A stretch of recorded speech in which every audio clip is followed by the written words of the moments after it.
fun things. Doing other good stuff. Family stuff. All right. Well, welcome everybody. This is Hold on. What? It says live. Yeah, we're not actually live yet. Oh, I'm not There we alive go. yet. There. Oh. He feels alive. But Now we're alive. Good. Hello, everybody. So, Sidewalk Science. You want to tell people what we're doing here? what are we doing here? Well, many years ago, Leon Letterman was involved with education in Illinois, as you know. Who is Leon Letterman? And of course, we all know him from Fermilab. He was the boss. And a Nobel Prize winner. Oh, yeah, just trivia. Yeah. We don't have to watch, what was the television program? Nova, Cosmos. No, I'm thinking the silly one. Monty Python. Big Bang Theory. Big Bang. Yes, that's Big it. Bang. To see an actual, real life, honest to goodness Nobel laureate. But he used to go out on sidewalks and just put up a little sign and just talk science with people. And Scott and I were sitting there going, what a great idea. And so we started hanging around. I got some signs. We have little badges that we wear. And we went out to Naperville and we were at the Free Thought Pavilion and just talking with people. And then, of course, the world closed down and we were scratching our heads going, well, what do we do now? And of course, along came all this wonderful YouTubes and everything else. And we said, we can do this stuff. I mean, Zoom is not that hard, is it? Well, I mean, don't know. Well, it turns out it is. Trying to do both YouTube and Zoom at the same time. It just, yeah. Yeah, you need both hemispheres yeah. of your brain, I think. And you need someone who actually knows what they're doing, Yeah. which, no. Yeah. So we're hoping that we can become something more than just a local group, that we can get involved with the humanists, we can get involved with other people and have a real science conversation going on throughout this area and maybe even expand it further. Yep. And so having wonderful people of science talking is sure to help somewhere along the line, because people will tune in and ask to them our silly questions, and we'll have someone who actually has the expertise to do it. So that's us. Yep. So we've invited several people that we've met through social media or in person, several scientists. Like these guys. We've got Abby Hafer, who is our expert in biology. And we've got Ivan Phillips, who's a physicist by training. And then I don't have an advanced degree, but you have a PhD in education. Or EDD, okay. But I've been a science communicator for years. And I'm glad that I have people with deep expertise here that can correct any mistakes I make. But hopefully we can take. He all doesn't manner of make questions. many, does he? We all know him. He's pretty good. All right. Thank you. So let's get started. Last week we had a carryover question about the null hypothesis. Yeah. What's the value of the null hypothesis, and how essentially how's that relevant? And I today? thought I would pick up on that, since this is one of the areas that I counseled people in. And basically, it's the whole idea comes back to something that we're all familiar with. How do you disprove? You don't. You could say, how do I know that there are no dragons? Well, you can't prove that there are no dragons. And so we sit there as scientists going, there has to be a mechanism. There has to be a way that we can go around and do science. Do science about dragons or gods or anything else but a topic. And so one of the things that we can do is that we can set up a straw man. And we can say, this is true. This is the consensus. Everyone says this is true. And I'm going to say, this is true. And then I'm going to set up a series of experiments that challenge that. And it challenges it in such a way that is a direct evidence of A, this is true, or B, there's an exception. This isn't maybe quite what we think it is. So you try to prove a negative? Is that what you? We try to prove a positive. Okay. For instance, we can say God exists. Ta-da. That's Okay. it. We'll walk away. All right. Now, what do we do at that point? We say, well, that's a maybe. I would like to test it. And so one of the ways we can test it is say, all right, let's look at the BGATs. The BGATs say that our universe is 6,000 years old. And we say the universe is 6,000 years old. The end. I now perform a simple experiment. Well, it's not simple. You could ask the astronomy buff here. How do I set up a telescope so that I can look at a star and I can look at it in December and I can look at it in June and triangulate that position and use that triangulation parallax to say, this is how far away it is.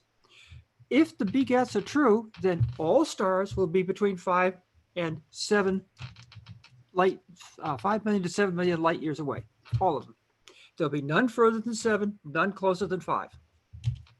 Then, of course, I set up my telescope, which, what was it, Piazzi did in 1804. And he was looking at the Cygni stars. And there it was out at, and he said it was at 10 plus light years. And, of course, later experiments come up to 11. And so It goes up to 11? 11, so he was off by a few light years here Yeah. and there amongst friends.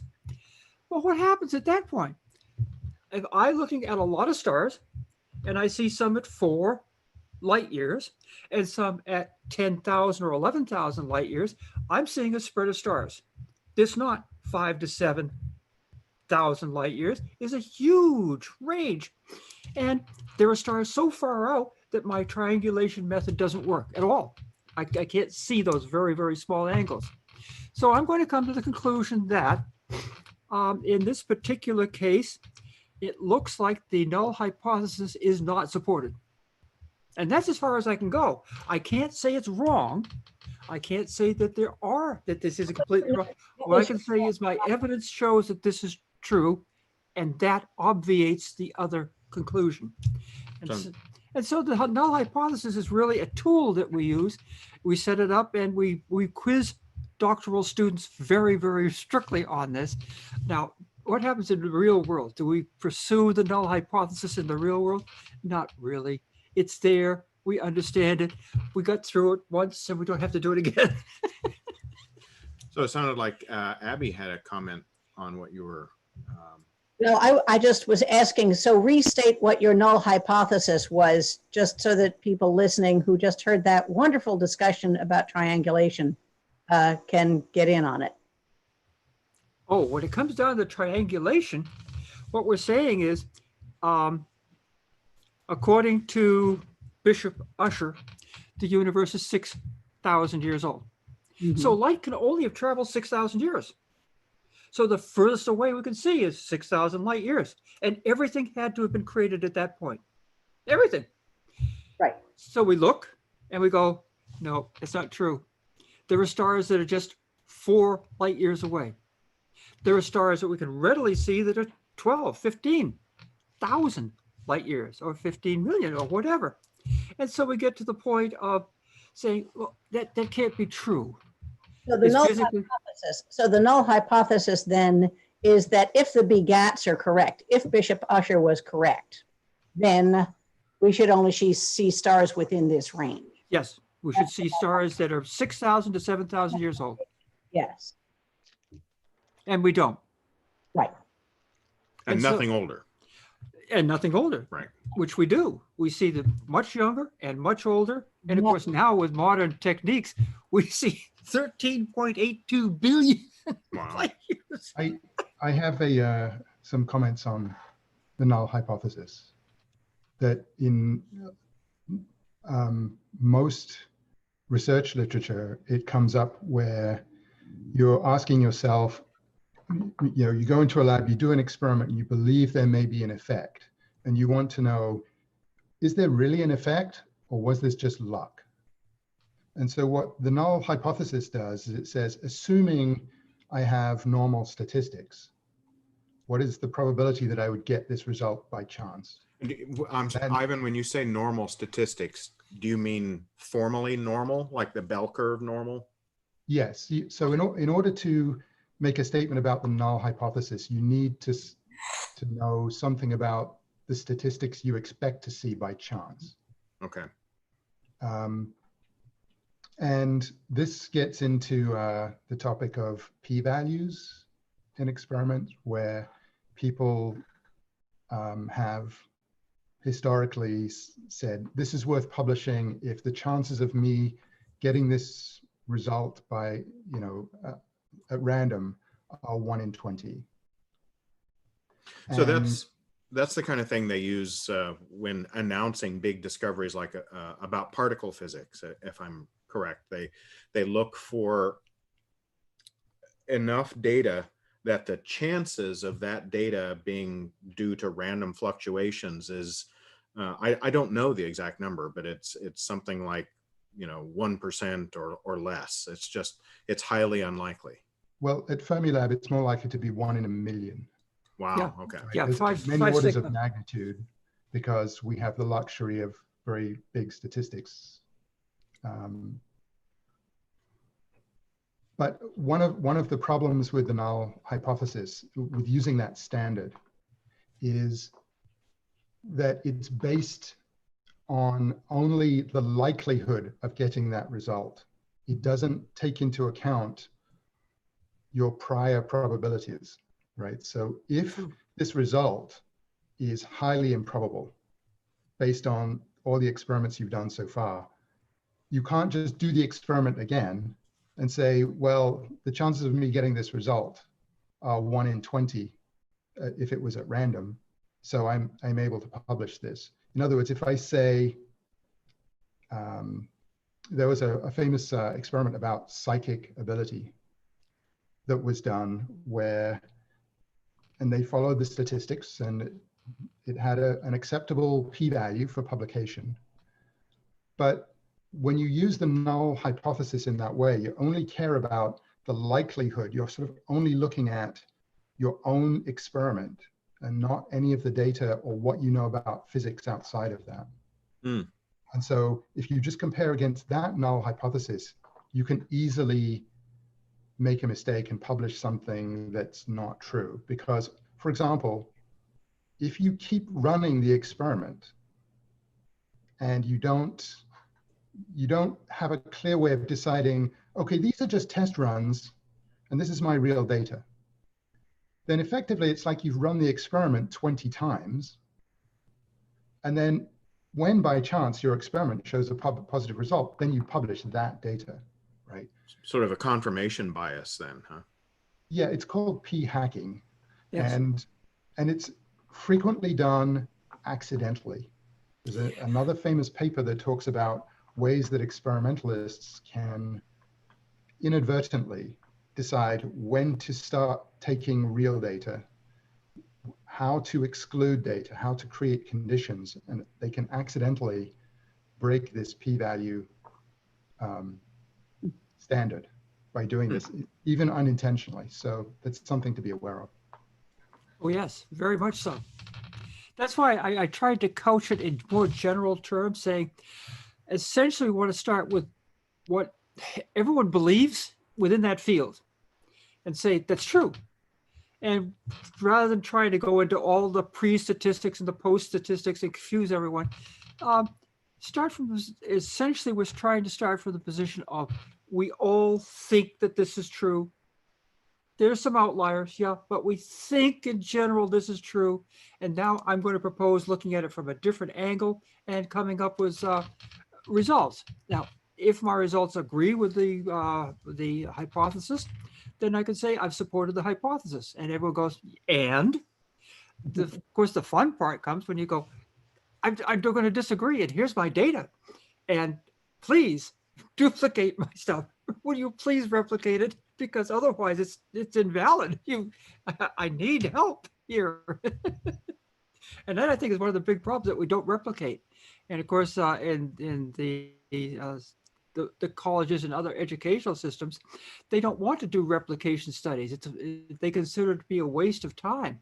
Whereas I'm sure all of us know that without replication, I mean, the wonderful example of cold fusion. it started out as something big, and then the replication studies failed completely. I mean, I did it in my own lab and failed completely. So it's that replication that allows us to say, no, the thing that we understand is you can't do fusion at room temperature. It's a big different thing. So let's go on. Let's not waste our time. Yeah, there was, there was a nugget of sound physics behind the notion or the plausibility of fusion happening in a relatively benign environment. Mhm. And that has to do with supercavitation and supersonic collapse of air bubbles in a fluid might instantaneously heat up to millions of degrees and whatnot. And that's one of the reasons I ran the experiment in my own Yeah. laboratory, and I had my technician also run it, and we both failed completely. That's too bad. Wouldn't that have been great? It would have been. Yeah. But again, it's the replication studies that confirm or deny all of us. We just need to have all the other professionals out there take a good solid look and say, is that true? Yeah. Let's duplicate that result. So let's see. There were some interesting things that happened this week in terms of science news. Russia claims to have developed a COVID vaccine. I don't know if any, Abby, have you looked at those claims to see whether that's credible, or do we know enough to assess whether it's credible or not? Well, we don't know enough right now. I did read the claims, although I thought what they said was that they had developed something that was going into what amounted to phase 1 trials.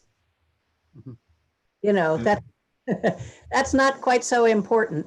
The other thing is that, well, unfortunately, back during Soviet times, the Soviets were famous for being willing to lie about science if it suited them. And I suspect that if it would bring glory to the Russian government to say that they had developed a vaccine before the rest of the world, they would be happy to lie about it, and they would be happy to sacrifice their own citizens in order to inoculate them with something that might even be dangerous and might not do any good. So they're fudging their p-values there, huh? Oh, who knows how many different ways they're fudging their p-values. So I would not, unfortunately, trust a vaccine developed under this current Russian regime, unless you could actually read the paper and look at all of the methods and actually trust that the methods in the paper were the methods that were actually followed, and that the results they said they got were the results they actually got, which is asking a lot sometimes. So, I'm not going to trust that regime to be honest about science. And so I would not trust a vaccine that they say they developed, particularly not something that they say they developed that quickly. And the thing that's sad about that is it could be good, maybe. But there are a lot of ways to mess up a vaccine. And so, it is not something that I would want to trust my life to. Yeah. And these statistics, it's a vanishingly small study. Tell me more. It was what, like 38 people? Oh, really? They waved the Magic wand. the magic wand and the green. They waved the green light to mix metaphors, which I enjoy doing. They waved the green light after only 38 test cases. So, Wow. What about Abby? You seem to really enjoy a news story that we found this week about a connection between llamas and a treatment for COVID.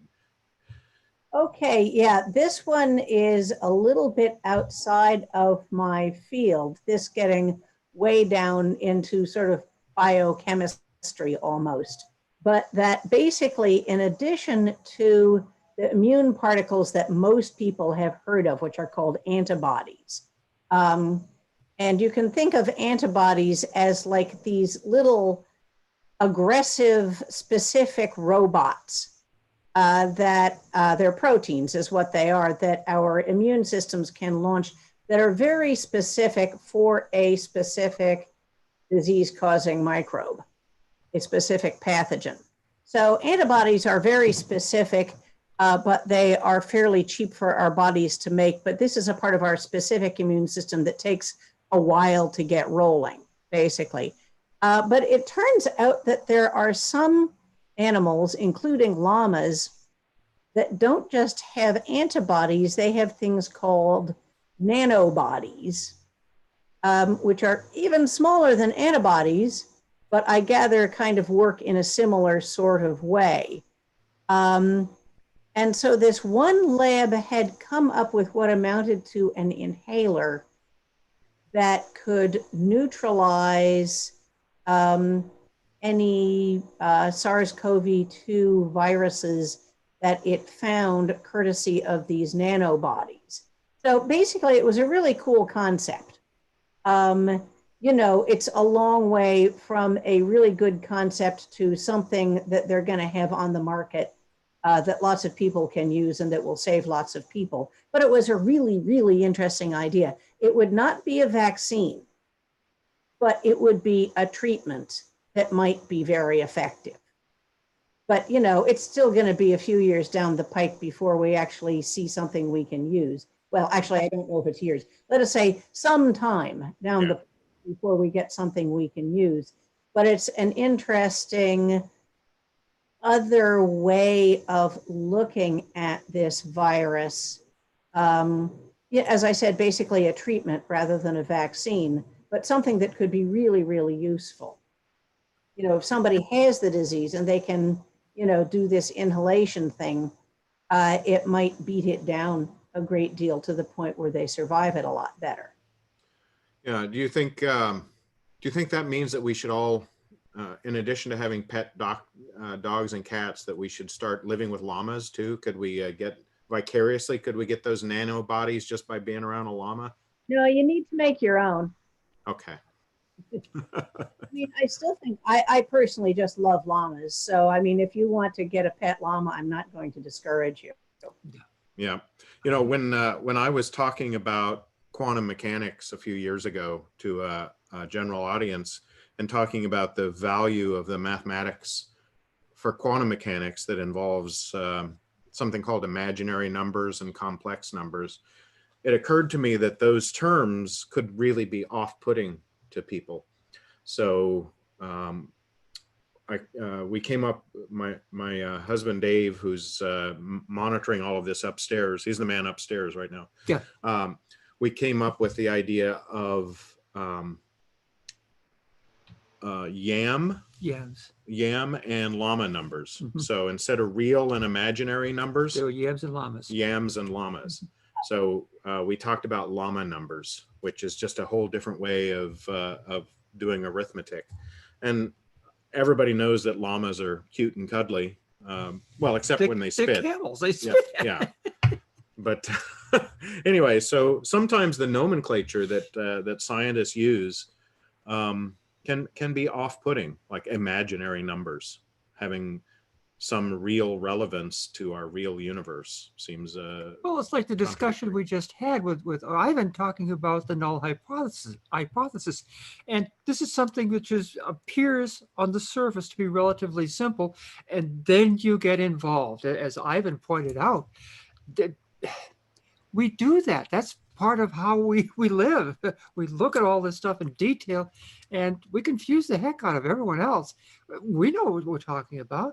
I think this also gets into that whole area of when we start talking about things that are true, when we start talking about things that are false, we couch our terms very carefully. We generally wander back into statistics and say, the evidence supports this. or this is consistent with. It's consistent with our studies.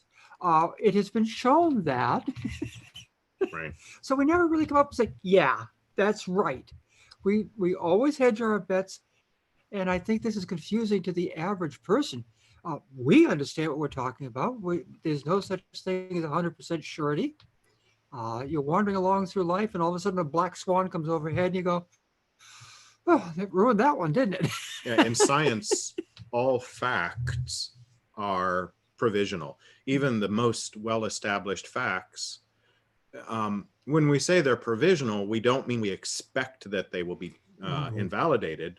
Rather, we say that we must deliberately be open to the possibility that some exception may come along and prove our understanding incomplete or incorrect. So, So even our most fundamental and largest of our theories, and again, that's our word, not theirs. When we find something inconsistent, what happens? We go back and we study it, we look at it, we make an adjustment. The entire theory didn't go away. We say, oh, look at this. Now this has to be included. Now, where does it get? And this becomes a subject for the next 20 years of graduate students delivering papers. I want to take a moment to remind folks that have joined us either via YouTube or via the Zoom meeting that you can type in your questions in the chat. And we're monitoring both the Zoom chat as well as the YouTube chat. And by we, I mean the man upstairs. Yes. And he's communicating with me via this laptop. So always remember, when they talk about the man upstairs, his name is Dave. Right. So, yeah, those are really good points. The equivocation in the language of professional scientists is unfamiliar, especially in the domain of, let's just say, politics. Oh, You know, where being absolutely certain and convinced of things seems to be meritorious, whereas being uncertain or being open to changing your mind is sometimes viewed as a character flaw. And it is a character attribute that scientists try to willfully develop. we try. Yeah. But we're humans. But that there also explains why science communication is a different job from science. Right. Yes. Because, you know, as I said, when we write articles in professional journals, we're talking amongst ourselves. And we have this language that has been developed where we know what we're talking about when we talk about the p-value or the null hypothesis and all these things that we use all the time. We know what we're talking about. But as you said, to people outside the field, and certainly people in the greater public, are going to have a really hard time reading most scientific journal articles.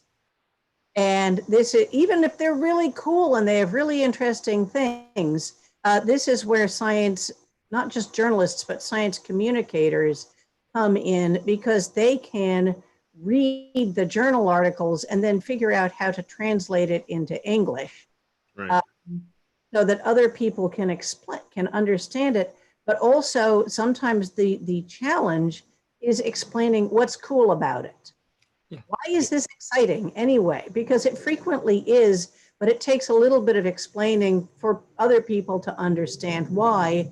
And then, as you said, there's the whole business of, you know, the political realm and the certainty there, and the fact that scientists are trained basically throughout our careers to develop this kind of dispassionate stance, where we always think, well, let the data speak for themselves. And we really expect ourselves to step away from the data. Right. And not try to sell it. I mean, we're allowed to discuss it, and we're allowed to say, we think this is what happened in that experiment, and this is what we think that means.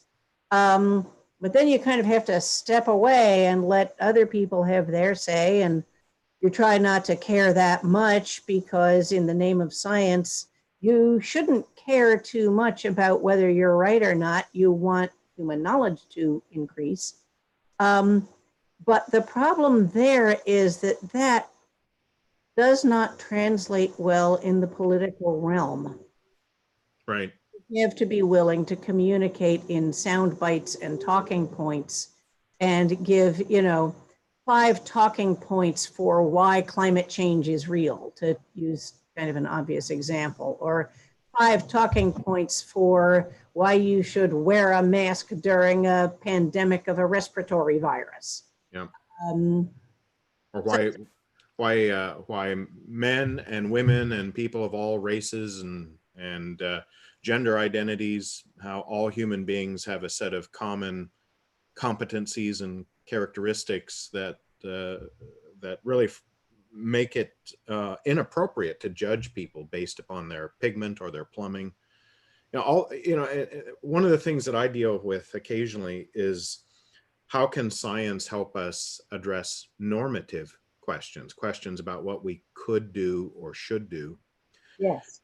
And my perspective on that is that when science informs us about idiotic distinctions we're making or improper conclusions we're drawing, it helps us make up our mind about things that are often moral or political decisions about the kind of world we want to see, or what equality really means, and things along those lines. So I disagree provisionally. I think there are some cases where you clearly have a question that's scientific, or what's called a positivist question. We're equivocating, you understand? Yeah, right. There are some cases where something's clearly either normative or positive in terms of its statement, but I don't agree that they are, to use Stephen Jay Gould's term, non-overlapping magisteria. I think science can help us all make better informed moral and social decisions. Mm-hmm. Let's see, do we have any questions? So far, I don't see any questions in chat. Does anybody who has joined us via video or audio have any science curiosities or questions they wanted to raise today? Susan is leading forward. Susan, you're on mute if you're asking something. She may be talking to somebody else in the room. I just joined Okay. a few minutes ago, and I mean, I have some training in science, not a lot, but I like to read it. I do my best to understand it. Does anybody have any idea why there is so much skepticism about science in the United States? With the person in the White House, yes, that's his way, unfortunately, but the skepticism and disregard of science goes back decades, I think, in the US. Yeah, well, one of the things that has been, there have actually been studies done to show how, frankly, the liberal movement, with some of the liberal tropes that came out in the 60s and 70s about all points of view are equivalent and everybody has an opinion and all opinions are valid. That kind of perspective of radical individualism, where everybody is entitled to their own reality, not just their own opinion, has been deleterious, and especially as it's found its way into cultural contexts like churches and schools. And so part of it, I think, can trace back, this is my opinion, part of this can trace back to American individualism and exceptionalism, this myth we have in America about, we're all rugged individualists and we can stand on our own 2 feet and make our own decisions. And that inspires a kind of skepticism of authority, including scientific authority. And that's come back to bite us, I think. And I think also religion plays a part in this, in that there is an authority there, and that authority comes from the Bible and ancient texts and all of that kind of stuff. And so those persons who are influenced by that philosophy will say, well, what is your authority as a scientist? And we go, we don't have one. We just look. We have this data and these p-values. And then we made up this thing with plastic lenses, and we looked out at it, and then we made a hot thing, and we looked at what happened. Does light transmit through this? And we have all of these things that we just look, and so we don't have an authority. In fact, There has also been a lot of pandering to religious conservatives. yes. back in 1980 when Reagan was running for president, he said he supported the idea that creationism should be taught alongside evolution in public schools, and even claimed that there were recent results that, you know, indicated that creationism was correct. Not, of course, that those results were ever brought to light or anything like that. But back in the early 80s and late 70s, the creationists really got going. And even in major metropolitan areas, I was living in Los Angeles at the time, and there were some school boards in that area that opted for teaching creationism, and it caused something of a national stir. And as I said, Ronald Reagan got on that bandwagon.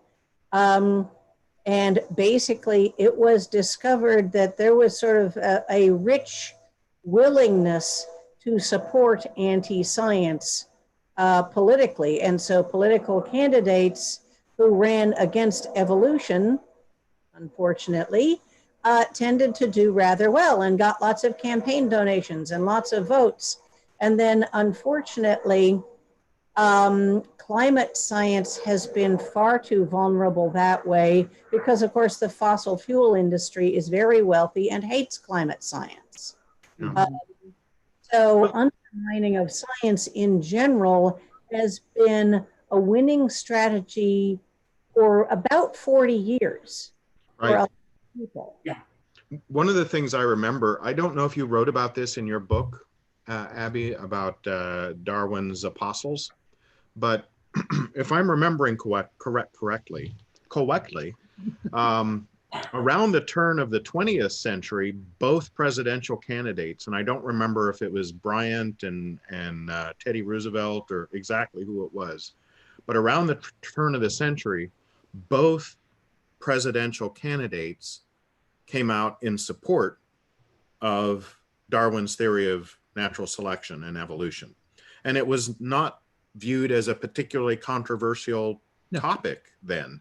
So what you say about it, you know, really blossoming the science skepticism and appeal to dogma and whatnot. You know, even the Catholic Church, was it back in the 70s? Yeah. The Catholic Church officially has endorsed the theory of natural selection and evolution. So yeah.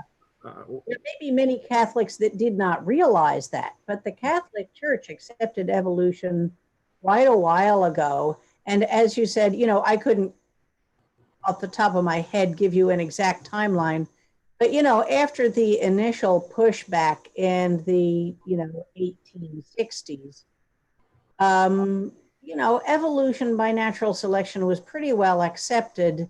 And then when genetics was basically rediscovered, then modern genetics fit in so well with what Darwin had predicted that this was sort of, as you were saying about the Null Hypothesis, the fact that this whole field of Mendelian genetics wound up working so well with natural selection that, you know, it really solidified it. And this was what biologists spent a fair amount of the early 20th century talking about and developing.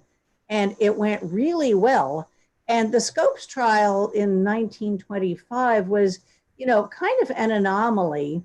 I mean, yeah, I think William Jennings Bryan took it seriously and, you know, wanted to win because he liked to win stuff. And he was on the side of the Bible that time, as you may recall. Mm-hmm. But, you know, one thing that is not always known about the Scopes trial was that it was largely invented as a publicity stunt to try and get that little town on the map. Huh. It sure did attract a lot of journalistic attention, though probably not for the good as it turned out.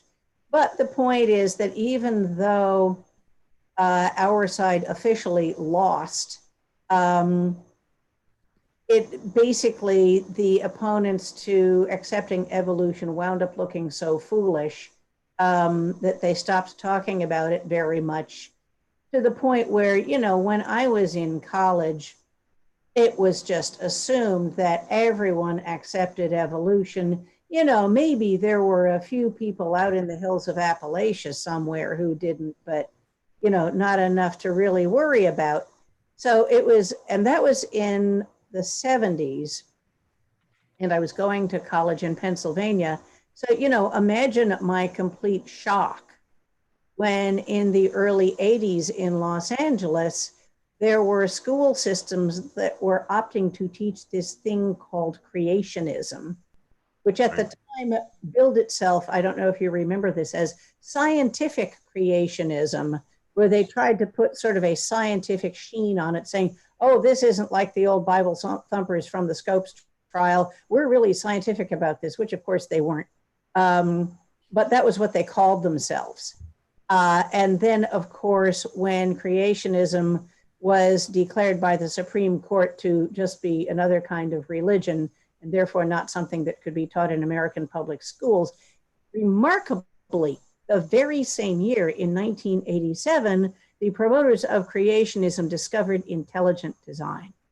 Right. Yes. And yeah, the whole thing with the textbooks crossing out the creationism and Candace replacing it. Thumb. Yeah. Right.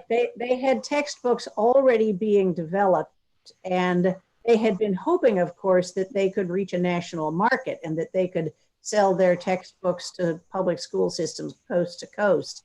And so when creationism was declared to be religion, that kind of squashed that idea. But as I said, they immediately invented intelligent design, which was nothing more than a strategic rebranding, went back, edited the textbook for the words creationism and put in intelligent design, and creationists became design proponents. And famously, they didn't do a very good job of cutting and pasting. Right. So in one case, there was the famous phrase, see design proponentsists, which made it fairly clear that it had just been, some things had been cut and other things had been pasted in, but not always perfectly.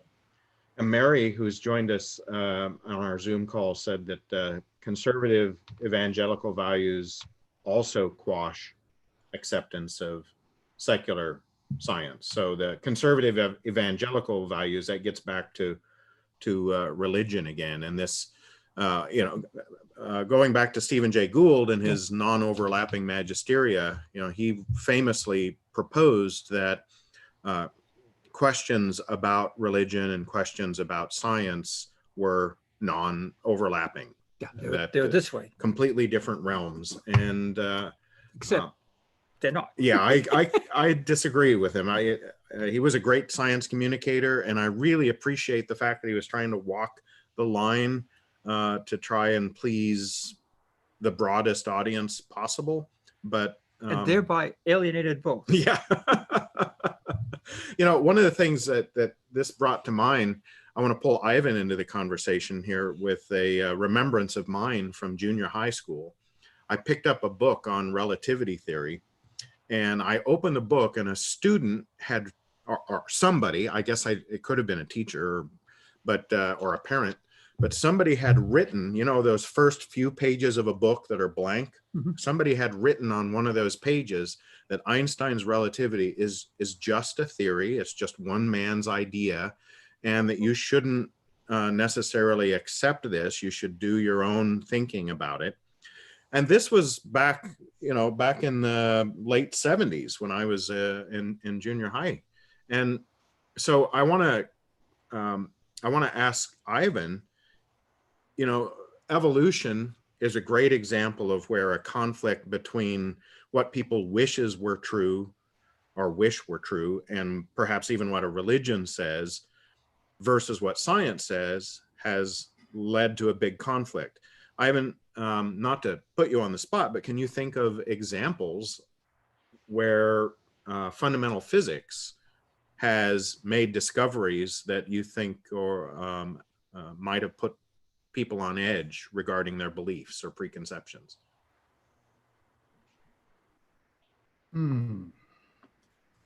I guess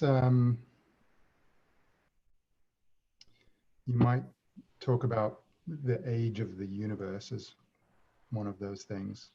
Yeah, more than 6,000 years. Yeah, but I think that the sort of fundamentalist young earth creationist view is, I don't know how prevalent that is. There are plenty of religious people who think that Genesis is metaphorical, and that no matter how old the universe is, it can still fit within that paradigm. So I can't think of anything else off the top of my head that fundamental physics would say is not allowed. Well, Conflicts with religion, but you've written, Joanne, in one of your books, one of your earliest books, you took Genesis to task, and not just about the taxonomy and the biology, but also the fundamental physics. Yeah. You want to give us a couple of examples about that? Well, it's essentially, you can start from the very first sentence. In the beginning, God created the heavens and the earth. And God walked upon the face of the waters, and the earth was without form and void. Where'd the water come from? Now, we understand what water is, and they understood what water is. So we got some hydrogen over here. We got some oxygen over here. Well, the people who wrote the book didn't understand the hydrogen and oxygen. No, because water was a thing. But we now look at it, we say, and they just kept going through this. And if my statement was, if God had in fact made the universe, he would have known the order in which things were done and how it was done. And so building the universe by starting with a wet planet Earth, and some long time later, we actually create the moon, the sun, the stars, and all the constellations, but that's after the Earth is already. And so these inconsistencies, whereas we know what happened, and this is the story, it obviates the question. And when you look at that series of statements, it's a simple logic statement. That is, it's an argument. And the argument starts with the conclusion in the beginning. And here are all the individual premises. And if you knock down all the premises, then what happens to the statement itself? It's false.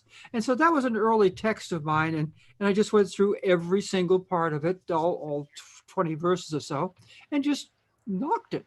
And of course, then you get into things like, how do you fit all the words animals into a little bitty box? Right. Where did the kangaroos come from? And the llama. These are New World and Australian. Obviously couldn't have been. And you just keep going with these logical inconsistencies. And that was one of my premises, was it was not, it didn't fall in. So, well, there have been many of these over the course of history. You know, that wasn't the first one. Flat Earth, right? There's some verse in the Bible that talks about the four corners of the earth, as if it everybody were does. Flat, flat sheet. There's a story in the Bible about making the sun stand still, which, is somewhat plausible as long as the sun is a small object, which is flitting around the earth. But once it was discovered that the earth is actually in motion and that there's this thing called angular momentum, it's spinning around and it's moving. Right. If the sun were to seem to just stay put and stop in the sky, then the implications on that in terms of angular momentum conservation for people and kangaroos and whatnot flying off the earth would have been pretty momentous. So I think we can do better than just find inconsistencies in the Bible, in the sense that in science we have this picture of reductionism, where we have very simple rules of high energy physics and chemistry, and that everything that we see is built out of those components. In that kind of world, the way you get life is through evolutionary biology. And evolutionary biology is very restrictive in what it can do. This is very different from design, right? Yes. So in biology, you have, there are no cars, automobiles that have been born to other cars, right? Right. In biology, you have descent. Second, you have common descent, and then you have common composition. So, we don't see plastic tortoises and nuclear-powered deer and things like that, right? Well, and was it Richard Dawkins who had the idea of imagine, if you can, a path of incremental changes that leads from a bicycle to a jet engine. That's the kind of paradigm that biology operates under, is it takes what it had previously available to it in terms of raw material and information, and it makes modifications to it. So it feeds into what you're saying, I think, Ivan. Well, what I'm saying is that the reason that evolutionary biology is true, and the reason that design is actually disproven, is that there are so many alternative possibilities with design that we don't see, right? In other words, how many possible designed worlds are there compared with the number of possible evolved worlds? The number of designed worlds is vastly greater. They don't have to obey the rules of physics. You can have manufacturing. You don't have to have descent. You can have an almost infinitely greater variety of things. Now, it's true that a designer could make a world that looks evolved. But that's like saying, I have a 6-sided die and a billion-sided die, and I rolled it and I got a 3. Would I be rational in saying it could be either die? Mhm. I've essentially proven, for all practical purposes, that I have the 6-sided die. Yeah, that's a nice way of looking at it. Thank you. Abby, in your capacity as a educator, have you run into scientific skeptics that you needed to persuade? And if so, how easy or difficult was that? Well, now, what do you mean by scientific skeptics? People Well, skeptical science or what? Yeah, I mean, in terms of coming in with, I don't want to keep bashing the Christian religion specifically. That's not what this program is about. But as an example, somebody who has preconceptions about the way biology works or anatomy works or evolution works, and maybe was surprised by contrary science, and you had to do some persuading. Well, more or less all the time, practically every day. Oh, wow. But I will say that sort of in my more sort of, ordinary life as a professor, sometimes the more gently approach is more effective in that I don't shy away from talking about evolution in the course that I teach, which is human anatomy and physiology. So it's not an evolution course per se.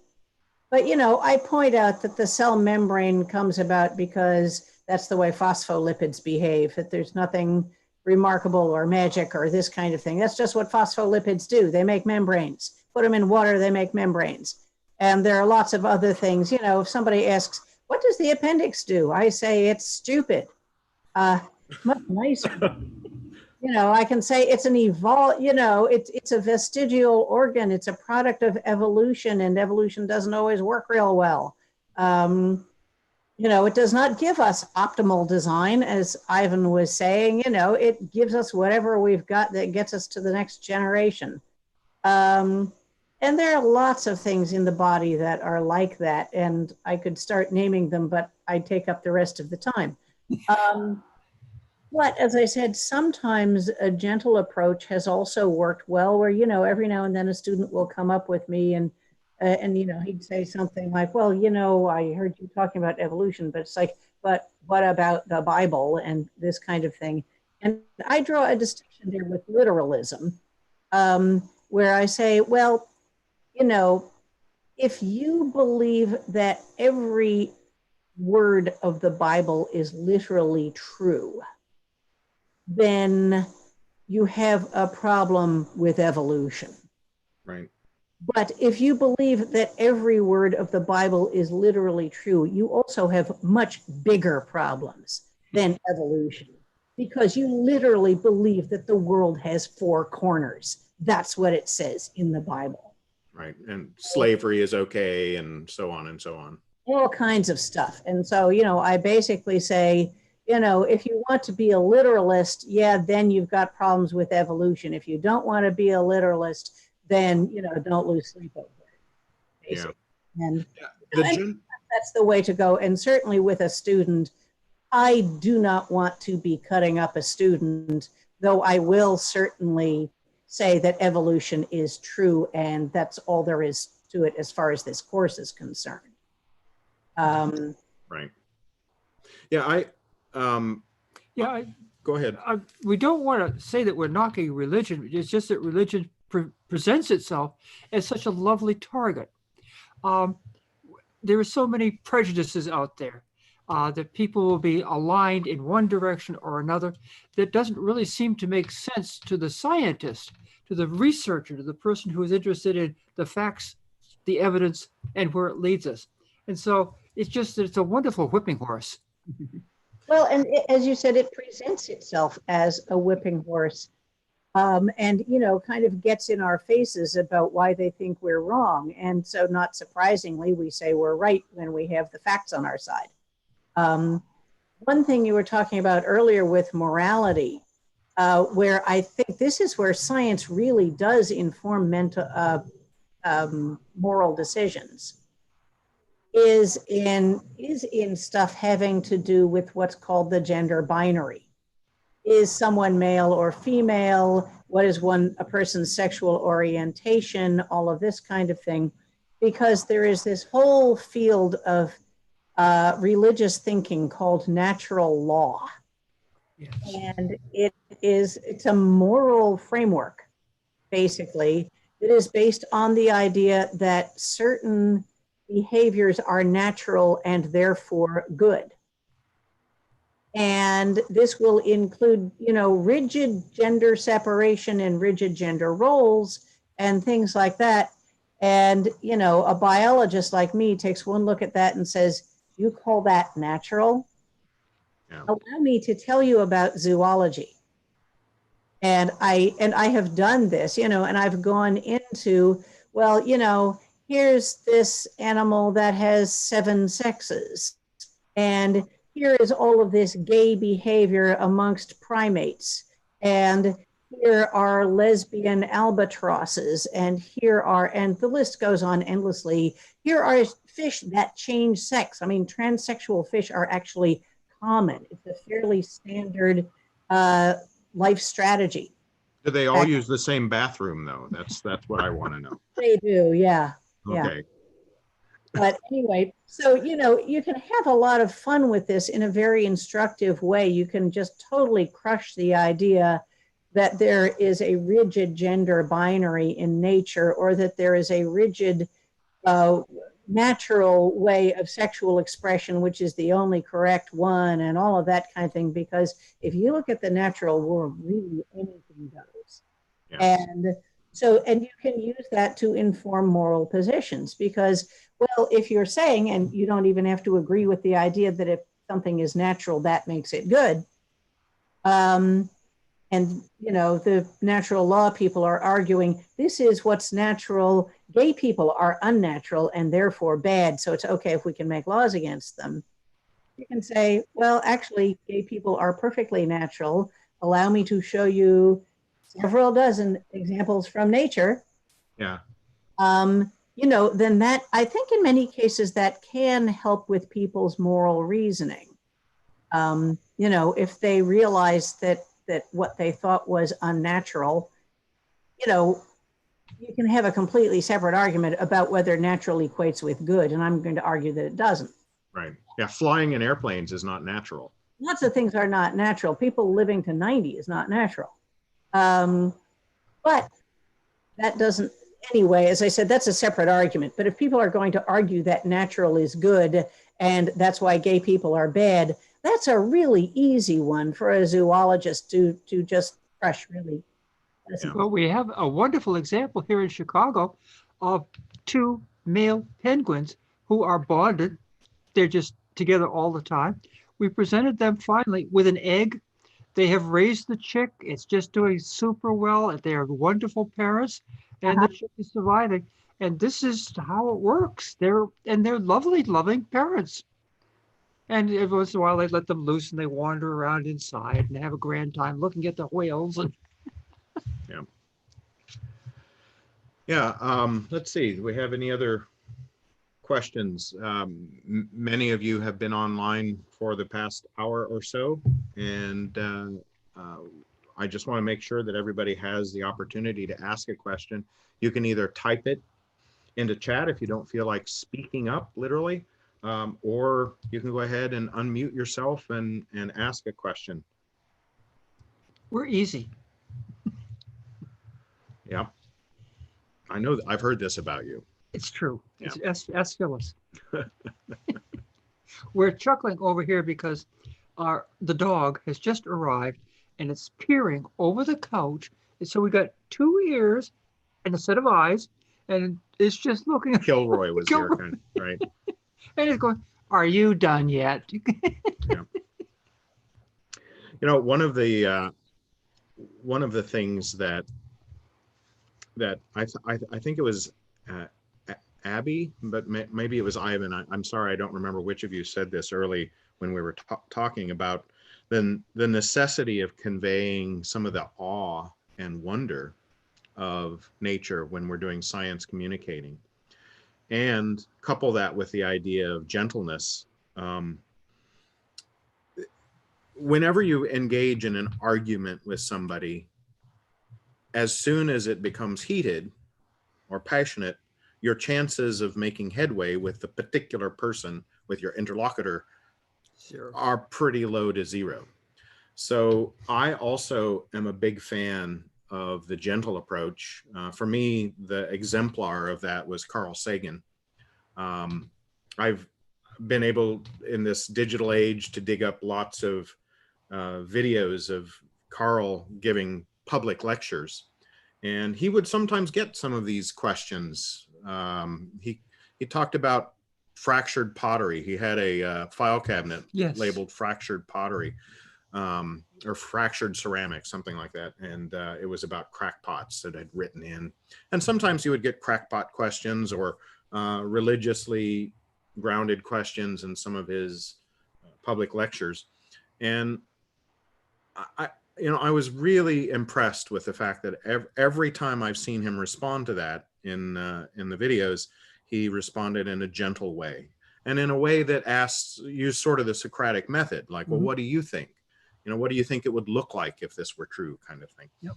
And I'm a big fan of that gentleness too. And then you also mentioned awe, and I think science communicators do have a kind of obligation to say, why is this interesting and why is it wonderful? And I think a lot of people lose an interest in science as they go through education, because sometimes it's presented as a series of facts and timelines. If you're studying biology or geology, you get the Devonian and the Ordovician and the Triassic and all of these names that you have to remember, and phyla and genera and whatnot. And in physics, a whole separate vocabulary about leptons. And so people get so lost in trying to understand the vocabulary and recite the right facts in the right order that the wonder of the picture that science has built about the universe is often lost. And this gets us back into that educational area. How do you communicate with a student? How do you bring about the transition from ignorance to knowledge without necessarily being pedantic about it? It's so difficult to do. I mean, we've been in the classroom for a long time, and the sage on the stage. Yeah. It's an easy method for us. And as long as the student is going, "Oh, yes, teach me. Oh, I'm ready." What do you do with the student who's recalcitrant, or the student who doesn't learn in quite the same way, who's not paying attention? Which student do you have that doesn't pay attention? them.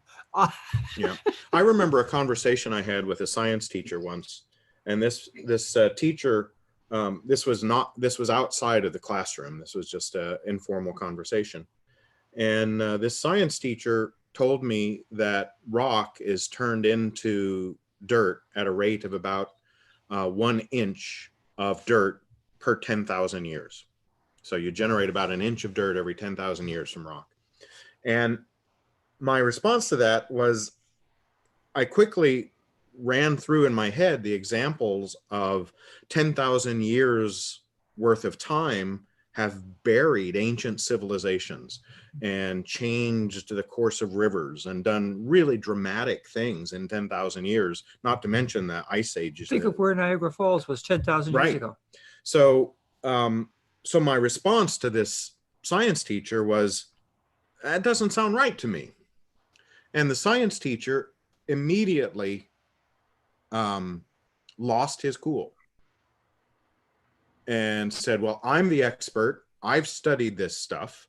I know exactly what I'm talking about. In fact, I've written about it professionally. So you should really take my word for it. Oh, And that was, to me, a great counterexample about the kinds of conversations related to science that we don't want to have. Yeah, you can see Bob laughing over there. Of course, you know, he had a great point. He was talking about the rate at which lichen and rain, without ice, just lichen and rainwater can conspire to turn solid crystalline mineral rock into clays and Well, that's like the thing about what's one of the greatest reasons that the mountains are being eroded. And basically, it's small children throwing rocks off the top of mountains. Oh, yes, as they are wont to do. I'm right. I mean, how far does it go? Yeah. Yeah, we had, I remember in Sidewalk Science last year, do you remember the fellow and his mother who stopped by? Oh, yes. Yes, the Indian fellow. Yeah. Mhm. And I went through the whole spiel about stellar nucleosynthesis, how it starts with hydrogen and makes helium and carbon and nitrogen and all that, and ends up with iron. And then once a star gets to iron, yeah, it could lead to a catastrophic kaboom. Anyway, this spiel typically takes about 20 minutes or so to go through. And at the end, this fellow who was in his younger to mid 20s was just agog. And one of the things he said to me was, I have never heard that story before, and I made it all the way through college. And my reaction to that was, you know what? I bet you have heard the story, but in a context without the kaboom, you know, or something else that would grab you and make it stick as a fantastic story full of awe and wonder. And then at the same time, his mother was interrupting and saying, yes, but what about God? Where's God in this story? And he would say, Mom, we're not talking about that now, just hush. So it was a very interesting dialogue that we had with that couple. And we had many other interesting dialogues too. But you also told it as a story where, you know, if they were willing to put in the 20 minutes, they actually heard a narrative that they could kind of follow. Mm-hmm. Right. It wasn't just, you know, an image of the different elemental layers inside of a large star and a word saying that eventually, when it runs out of fuel, it might explode as a supernova. Okay, well, next chapter. Next page. Well, that goes back again to that whole thing about how do we educate people? What's the best approach? And again, so often we rely on one human sense, eyes, or one human sense, ears. And we know that we have 5 of them just sort of dangling around. And the more that you can use all those senses and you can involve them directly, the more likely it is that the process process of learning is going to be smoother, easier, quicker, and last longer. And I think this is one of the problems that we run into, again, back to the sage on the stage or any of these other approaches. And this is going to be enormous in the next few months as everything is done this way. There's not going to be any personal interactions with either your classmates or your teachers or anything else. I look at it as being extremely difficult, and we're totally unprepared for it. I don't know. How would you go about that one, Abby? Teaching Or Ivan. Ivan? Yeah. Ivan had an opinion, it looked like. Yeah, so I'm going to do a pitch for my idea, right? I've been so a few years ago, so I got my PhD in high energy physics. I went into the software business, but after that, I was still involved in science education and critical thinking groups. But it wasn't until about 10 years ago that I learned about formal rationality. And when I learned about it, I was horrified that it had not been taught to me in school. I was also shocked because I'm interested in this, right? This is a subject that I'm interested in. How did I not know about Bayesian reasoning, for example? Mm-hmm. And the reason I didn't know about it is that schools do not teach it. I mean, schools will teach Bayes' rule in a statistics class, but in general, Bayesian reasoning is not taught. I've never met anybody who was taught Bayesian reasoning, certainly not in high school. It is taught in certain narrow domains like cognitive science, behavioral economics, Artificial intelligence. artificial intelligence. And I think what's remarkable is that rationality, like there's no rationality section at the bookstore or at the library. There are no courses in it. There are, maybe at college level or graduate level, you might see courses on, I know Steven Pinker actually just posted a course online on rational thinking. But that's the only one that I've ever heard of. Wow. Right? So there's this huge hole in our education system. Now, what is Bayesian reasoning about? What it's about is looking at evidence and knowing how much should I update my confidence in a theory given this evidence. Just knowing that there's a formula for that, I think has potentially transformative effects on society, right? Mm-hmm. It's no longer something where, I just read that, but I have my opinion that this is true or this is false, right? It's not that there's no subjectivity in Bayesian reasoning at all, but there is a prerequisite for getting a correct answer. And anytime we do any kind of correct reasoning, it's really underneath Bayesian reasoning, right? Whether it's about history or biology or physics, you can explain it in terms of Bayes' rule as to why this conclusion is the correct one. Well, if I'm correct, Ivan, you can also characterize Bayesian reasoning in completely qualitative, in addition to or instead of quantitative description as well. You can talk about updating your beliefs based on evidence and whatnot. You can, like the actual numbers that go into the equation are not so important because you can usually say, I'm going to be generous to this competing theory and say that, let's say it's the competing theory is that ghosts exist, for example, right? You could say, well, I'm going to be generous to this theory and say that only 1 in 10,000 people appear as a ghost, and then do a calculation based on some generous factor like that, and then see what you get as an answer. How many ghosts should be around? How many ghosts should be around versus, for example, if ghosts did not exist, how many would be reported?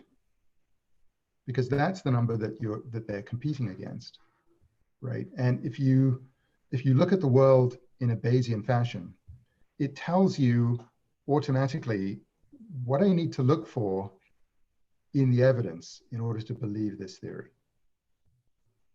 You have And good articles that you could post on the chat line or send around as an email that would be an introduction to this? Because this sounds like a wonderful thing to get into. yeah, I'll post something. I'm working on a book. Aha, excellent. It seems to me that that's a basic extension, mathematical extension of the whole subject area of critical thinking. Mhm. Yeah, so critical thinking and the theory of rationality have a lot in common, Yes. right? One way of thinking about critical thinking is, what am I criticizing? Well, I'm criticizing my intuitions, right? And the reason I'm criticizing them is I want to get back on the path of what an ideal reasoner would conclude. But what people generally don't talk about is what ideal reasoning actually would look like. And I think that if we teach that first, even though it's not as if we're going to read this formula and suddenly become expert reasoners or ideal reasoners, but at least we know if we break a problem down deep enough, we can use this formula to help us think critically about how to get closer to the correct answer. There's a couple of good books out there. One of them I'm familiar with, I think, is The Theory That Would Not Die. I think, Ivan, you know of a couple other books about Bayesian reasoning? I know of a few books that talk about it extensively, that tend to be like Richard Carrier's book, Proving History, takes a Bayesian approach to assessing historical claims. Specifically the claim of Jesus, right? Yes. Well, his book, Proving History, is like the explanation of why Bayes' rule should be used to explain history. And then in later books, he goes on to use it for his own objectives. There's also a book called Rationality from AI to Zombies by Eliezer Yudkowsky. And this is actually a blog that was turned into a book. You can find elements of this blog on the website lesswrong.com. Okay, I've heard. And that talks about Bayes' rule quite extensively also. But it's what I'm working on is something that's more accessible, shall we say. Yep. I think the moment you say that there's a formula and you could mathematically do something is automatically off-putting to many people. Say, oh no, I got to do math again? No. I mean, I could barely add up my checkbook. Well, that's why the qualitative description of this method is also valuable and perfectly useful in our Indeed. everyday life. Like Ivan, I'm also writing a book, and in mine I talk about Yes, you're running two of them. Yeah, Two. my Bayesian fairy godmother, and I talk about the belief. You go into a discussion or a concept with a predetermined belief. In this case, I absolutely believe in fairy godmothers. Yes. And then you start accumulating evidence. Well, if fairy godmothers were real, then I would expect that, I would not ever fall down and skin my knee. And everyone would have one. And everyone would have one, right? And so, and et cetera, et cetera. And so you, to Ivan's point, you start assessing claims in light of the even relative, not necessarily even numeric, but qualitatively, the likelihood that the world would be the way we see it if this claim were true, or if this claim were false. And that kind of thinking without numbers, that kind of thinking about challenging your beliefs and your predispositions with thought experiments or actual experiments or real data collection or some spectrum or combination of those, challenging those by collecting evidence and then changing your beliefs in accord with that evidence is really important. And I think that's part of the scientific approach to life. We look at the data and we go, is that how I'm living? Do I actually incorporate this into my way of learning, thinking, talking, interacting with other people? And if not, why not? And then when new data comes in, what do we do with it? Do we actually incorporate it in, and do we say, huh, I was wrong, or oh, this is right? And how does that affect us in the way that we interact with other people?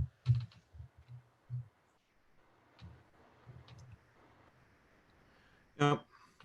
Right. Well, we are at our 90-minute mark, and I realize that people have other important things to do while we're on house arrest. So We were patting a dog. yeah. This has been another really delightful conversation, and I thank our panelists and our participants, and and you know, if you've enjoyed today, when you see additional announcements of future instances of this program coming up, feel free to share that with your friend. Good, that's an excellent. I love it.